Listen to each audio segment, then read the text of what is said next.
So the first speaker is Nicola Toki, our DOC Threatened Species Ambassador, and she's pretty much known to everybody in the room, so she doesn't need much introduction.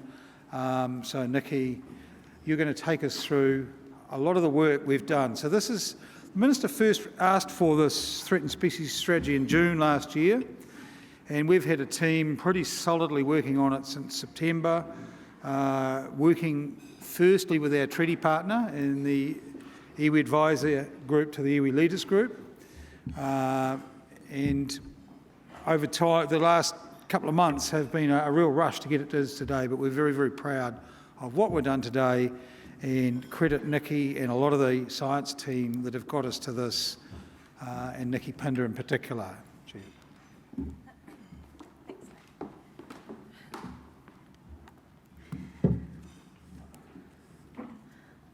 Kia ora koutou katoa.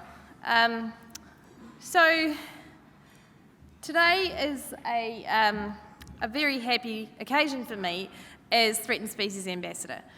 I'm nearly as happy as young Lucy from the Pole Hill Protectors, who are a group of very keen community that are part of the halo that protect the animals, the birds spilling out of Zealandia from the onslaught of introduced mammals.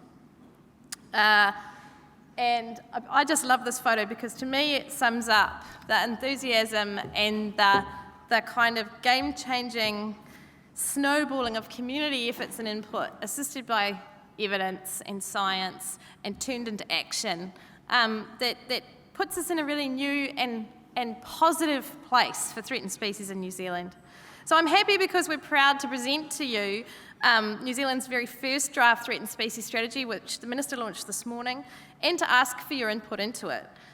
But I'm also happy because of what that symbolises in terms of threatened species. It brings to the fore the urgent situation that our threatened species now have found themselves in, and it tells a story of a country who, because of our national identity and our affinity with those living things that we love, are united to halt that decline.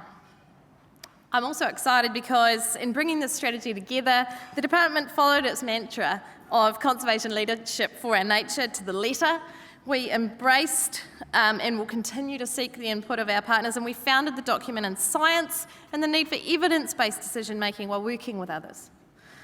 So it feels like a pivotal moment in our conservation story, and one of a series of moments I've had the privilege of being involved with in my very short time so far as DOC's Threatened Species Ambassador.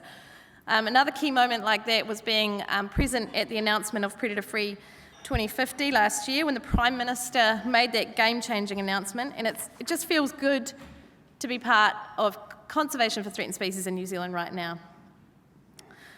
Yesterday I attended the Predator Free 2050 sessions for the crazy and ambitious part of the National Science Challenge Biological Heritage part of the conference, and I heard in presentation after presentation after presentation that what we needed for a Predator Free 2050 was science, community and action. And this threatened species strategy reflects all of those things. I do actually want to make special mention to Minister Barry, who has been a tireless champion of the strategy and indeed the summit, and we thank you for your enthusiasm and your determination in getting this across the line, and a very, very special thanks to the DOC staff who have been involved in bringing this strategy together in partnership with others. I also want to acknowledge my Australian counterpart, Gregory Andrews, Australia's Threatened Species Commissioner. He's my counterpart and my friend, and he's been through this process a couple of years ago in Australia, which made it quite useful for us because he's been a good source of wisdom and advice and a couple of laughs along the way. Kia ora, Gregory, and tino pai to all of you who've been involved in this to date. It's a big deal and we should be really proud. So the purpose of this strategy is to halt the decline in our threatened species and return them to healthy populations. In doing that, we're going to build on existing commitments, and you've heard about some of these over the last 2 days in terms of predator free, battle for our birds, war on weeds, saving our iconic kiwi. We are going to ask you to be a part of that process. We want your input. We want to know what you value and what you care about. So in order to take you through the strategy, I first briefly want to talk about national identity. So international research has made it really clear that unlike any other country, except for maybe Australia, in the developed world, New Zealand has an affinity or a love for our native wildlife that is actually being considered as ethereal, almost soulful. That's astounding given that 87% of us now live in towns. We somehow connect most deeply to the mountains, the forests and the sea, and all of the creatures and plants and fungi that live there. This is really powerful stuff, and what that means is when we give New Zealanders the opportunity to engage, they are hungry for that opportunity. The opportunity for the Threatened Species Strategy, as some of you heard yesterday from DOC Social Science Manager Edie McDonald, is to turn the love that New Zealanders have for our threatened species into action, which we all know is the toughest nut to crack. But we're starting to see where actions are occurring. And I wanted to talk about Royal Cam because now in its second year, this little northern royal albatross chick, second chick, has had over 1 million views through our social media, translated viewers into actions through donations, education, personal responsibility, particularly around plastic on beaches, feral cat management. But what Royal Cam also does is tell a story how the protection of this charismatic species has resulted in the protection and appreciation and learning about the 10,000 other seabirds that exist under the umbrella of the albatross colony's protection, including 2 very threatened species, the Otago shag and red-billed gulls from the birds. This is an ecosystem result for a species program that continues to grow, both in benefits to other species and in knowledge and understanding and love from the public. And I particularly also wanted to mention that it's also, because we have red-billed gulls nesting at the colony, which are threatened by themselves, they have created enough disturbance and nutrients for the beginning of a new, very healthy population of Lepidium cook scurvy grass. So it's an entire ecosystem being driven by the love that we feel for the albatross. Now, back to the strategy. Let's not underestimate this. The challenge is real. These are real, quite difficult figures. One of the things that the Threatened Species Strategy makes clear is that many of our species are in trouble. The range of threats and cumulative impacts of introduced predators, browsers, weeds, land use change and habitat loss, to name a few, have pushed some 3,000 species to categories of concern in terms of their long-term survival. And it's important that we front up and acknowledge this challenge and the situation we find ourselves in, which has occurred over just a few hundred years, and front up to what that means for us as a country. Many of our species are threatened, and many we simply don't have enough information about what their status is. So we'll be looking to the science community, including the knowledge gained through Mātauranga Māori, to help us fill these gaps. The threats are mostly well known to us, but we must always keep an eye out for the next incursion, the next invader, the next baddie, and the stark news of myrtle rust arriving last week on the North Island is testament to that. Our need for biosecurity and swift agency response has never been more apparent. But while it's important to acknowledge the sombre nature of the threats to our native wildlife, it's also important to promote the fact that when we have an evidence-based approach, the collaboration of the community working on the same goals for recovery and action on the ground, we are entirely capable of turning this around.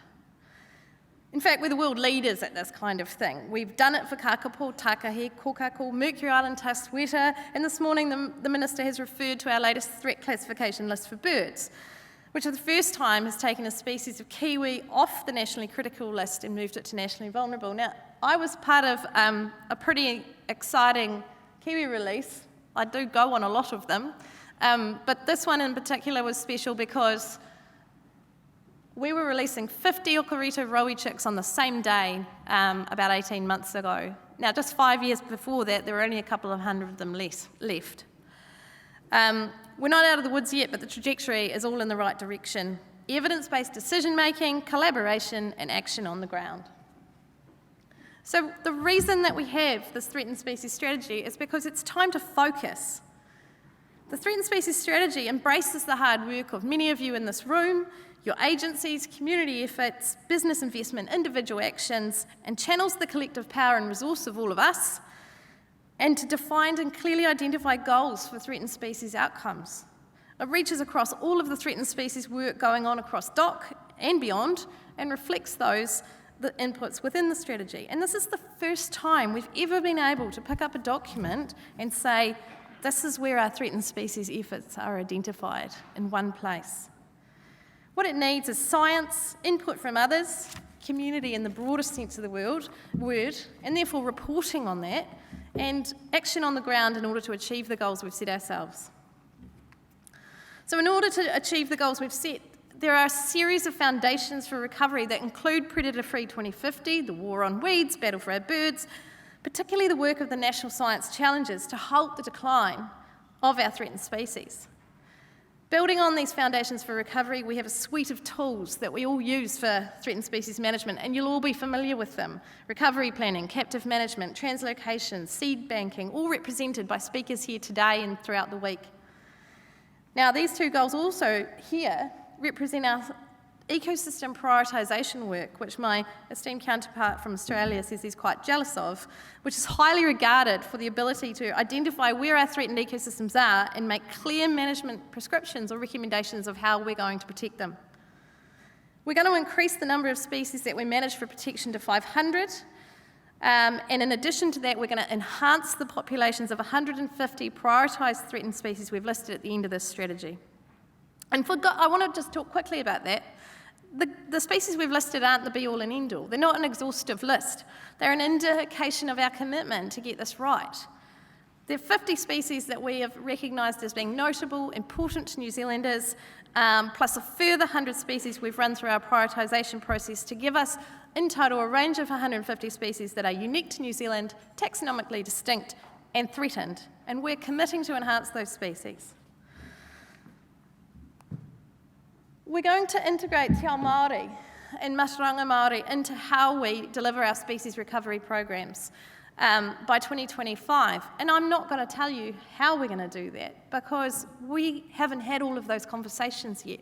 But we're committing to have them, and we very much want them to be a part of how we can reflect the benefit of their kaitiakitanga and understanding in the work that we do, because we're all trying to protect the things that are special to our hearts. The bit that is important, I suspect, to many of you in this room is around supporting research, particularly through the National Science Challenge, that helps us to better understand these species. I just wanted to give some examples of what that might look like. We've got real-time biodiversity information at our fingertips through working in tandem with New Zealand's Biological Heritage National Science Challenge. We've also got Mataranga Māori approaches that we can learn from and help implement into action on the ground. Breakthrough tools for elimination of small mammal predators, we couldn't need that more urgently. And new tools in conservation genomics, we've heard a lot about that this morning. We want to grow our knowledge, we want to be working with you on solving these problems, and we're looking forward to hearing more about your advice on how we can build resilient, interconnected habitats across Aotearoa. So the Minister has said that we have a 3-month consultation period for your feedback on this. We're very much looking forward to it, and we consider all of you owners of this strategy that we hope you will take home, read from cover to cover, and be ambassadors of from now on. Thank you.